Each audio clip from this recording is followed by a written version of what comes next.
They no longer had purpose in the Empire and blamed Stephen for it. This is where the New Order comes in. They're gems that long for the diamonds to return to their senses. They want gemkind to return to normalcy, a clearly defined hierarchy, especially those who worked their shards off to reach the peak of their career, or those naturally precious stones revered just for existing. Even the lower-ranking gems who just want to keep their jobs in the Empire are part of this. Look at the gems that joined Little Homeschool. The Rubies took bodyguard jobs guarding the mayor. Bixbyte honed her precision cutting skills for perfect pizza slices. Snowflake Obsidian took an ice-related job making snow cones. This shows they were still attached to their homeworld jobs, all to Stephen's dismay. He wanted them to have an entirely fresh start with unrelated duties, but as they say, you can't get a leopard to change its spots. Gems are hardwired for specific functions, and being told it doesn't matter anymore isn't the easiest pill to swallow. So who are the potential members? Let's start with Shoulder Lapis. In Why So Blue,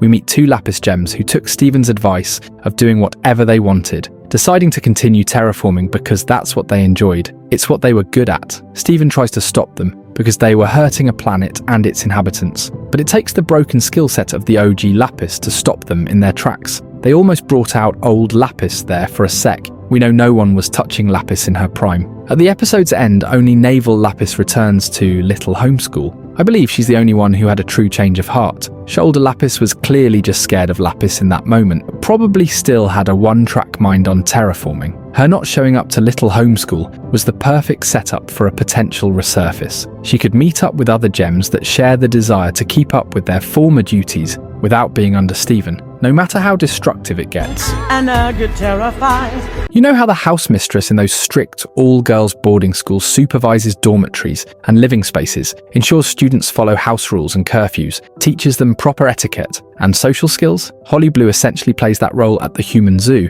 She drills the amethysts, ensuring perfection in their every gesture. Imagine if the higher-ups suddenly tell that house mistress the students can do whatever they like, abolishing all restrictions and policies initially set in place. Her life's work on training and perfecting appearances shatters before her eyes. In my gem placement series, while talking about Holly Blue's gem placement interpretation, I mentioned the position corresponds to the occipital lobe in human anatomy, responsible for spatial awareness and perception of light, colour, form and depth. This ties into her role as a gem who navigates the confines of the zoo so effortlessly, like its schematic is ingrained into her brain. Then there's the visual processing function, pretty significant when applied to an alien race who are more or less walking like constructs projected from a central core.